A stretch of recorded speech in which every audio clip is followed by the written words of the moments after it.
இல்லப்பா, இன்னைக்கு வெள்ளிக்கிழமை நாளு, காசு யாருக்கும் கொடுக்க மாட்டோம். நாளைக்கு காலையில வா, வாங்கிக்கலாம். நீ என்ன செஞ்சனாலும் ஒரு 10 காசு உனக்கு கிடைக்காது. நாளைக்கு காலையில வா, வாங்கிக்கலாம். என்னமா சத்தங்க? நம்ம தோட்டக்காரர் ரங்கம் காசுக்கு வந்திருந்தானுங்க, அதான் நாளைக்கு வர சொல்லி தாட்டி விட்டேன். அட ரங்கனா, வேலை செஞ்ச காசு வேணும், அப்பாவுக்கு ஏதோ அர்ஜென்டா மாத்திரை வாங்கணும்னு சொன்னா நான் தான் வர சொன்னேன், கொடுத்து விட்டுரு. என்னங்க பேசுறீங்க? வெள்ளிக்கிழமை நாள் யாருக்கும் பணம் கொடுக்க கூடாது. அப்படி கொடுத்தா மகாலட்சுமி வீட்டுல தங்காது. அதான் நாளைக்கு வர சொன்னேன். மகாலட்சுமி தங்காது அப்படின்னு நாளைக்கு வர சொன்னியா? என்ன மகாலட்சுமி நீ என்ன நம்ம வீட்லயே தங்க சொல்லி குத்தகைக்கு எடுத்து வச்சிருக்கிறியா? அறிவு இருக்கா உனக்கு?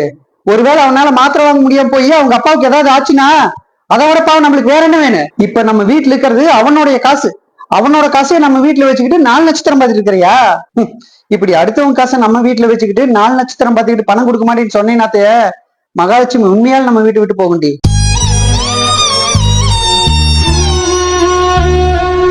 ஒருத்தர் உழைச்ச காசு அவங்களோட வியர்வை காயிற கொலைய அதுக்கான கூலியை கொடுத்துடணும்னு நம்ம எல்லா மதங்களையும் சொல்லியிருக்குடி.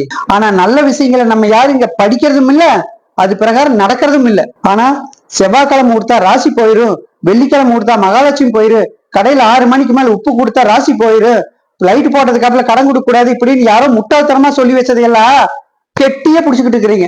ரங்கா எங்க இருக்க? பா பணம் வாங்கிட்டு போலாம். பணம் பத்தலினா சொல்லு, கொஞ்சம் சேர்த்தியே தரேன். என்ன மன்னிச்சிடுங்க, இனிமே நான் இந்த மாதிரி பண்ண மாட்டேன். ஒண்ணு மட்டும் நல்லா தெரிஞ்சுக்க, நம்ம சொல்லால மத்தவங்களை காயப்படுத்தாம இருந்தாலே உலகத்தில் இருக்கிற அத்தனை கடவுள் நம்ம வீட்டுல வந்து தங்குண்டா.